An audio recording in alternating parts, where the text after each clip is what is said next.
Ask me anything.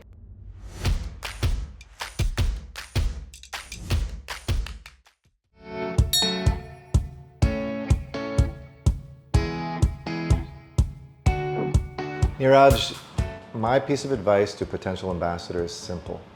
And it's my advice for you whether you're an ambassador or not. Learn to listen. So often we're taught how to speak. And that's an important skill. You need to be able to articulate yourself to have influence. But I think when you speak is influenced by how much you've been listening. I used to be a teacher, and I remember in the first couple classes I'd ask a question, and the first 2 rows, the eager students would raise their hands, and thank God they were there, because otherwise it would have been quiet. But usually by the 3rd or 4th class, I'd ask a question, and there'd be a student in the back of the class, it was usually a female student, and she'd raise her hand, and people forgot she was even there. And she would give an answer with such intelligence that it would change the entire thinking in the room, including mine. And what she had done, instead of just speaking and saying the first thing that came to her mind, is she spent time thinking and listening.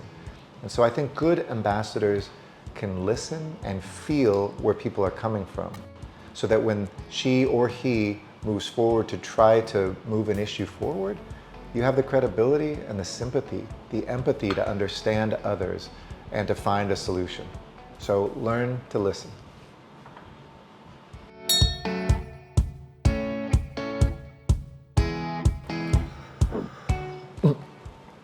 Dr. Chetan, now why would you wish that upon a friend? I have such deep respect for people who run for president and of course who become president. It is such an important job, not just for our country, but for the world.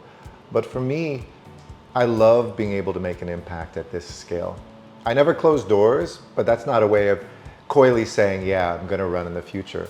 I think people should only run for any office if they think that they, at that time, should make a difference on that set of issues they care about. Otherwise, like a great acting teacher once told me, only do it if you can't not.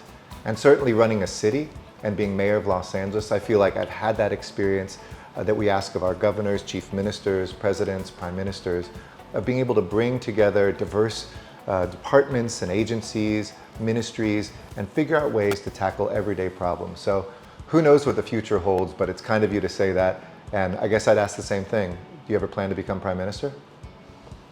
Just saying.